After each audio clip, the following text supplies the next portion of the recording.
was in full swing, the air crisp and filled with the scent of burning leaves. My favorite season, everything felt right. Jason and I had just moved into our new home, excited to start a new chapter together. One evening, while Jason was at work, I had the idea to surprise him with some fall and Halloween decorations. I browsed a few local stores, but then something caught my attention on Facebook Marketplace. It was a listing for a huge red plastic container filled with fall decorations. The price? Only $10, too good to be true, right? But I couldn't resist. The seller's profile, though, was odd. His name was Match, and his profile picture didn't show his face, just a trucker's cap hiding his features. His cover photo was a blurry image of a lake.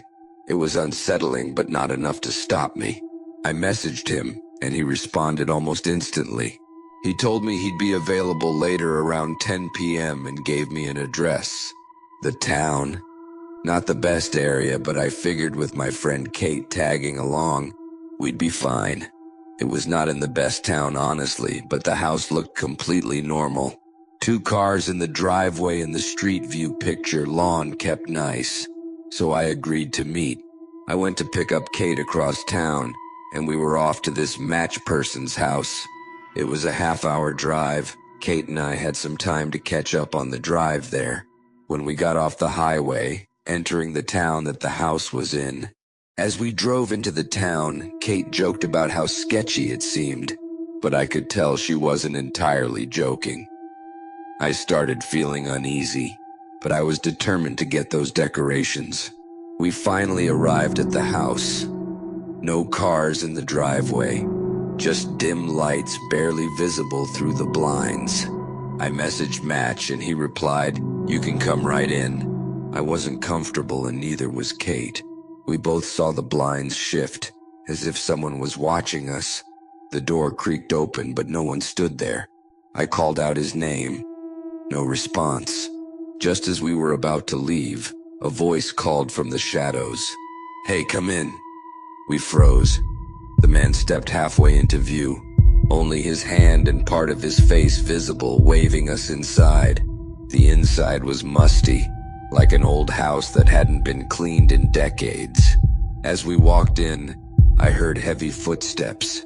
"It's in here," the man called from another room. His voice, it was wrong. Too deep, too harsh. Something was very off. Kate stayed close as we followed the sound. The smell was worse in the next room. A sickly sweet scent, mixed with decay.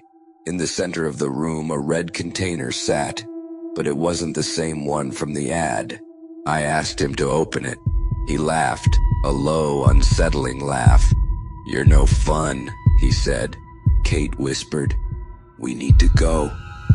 Before I could react, the man lifted the lid of the container. The stench that filled the room was overwhelming, rotting, unbearable. Without another word, we bolted for the door. We didn't stop running until we were back in the car, speeding away from that house. We never saw what was inside, and we never wanted to know.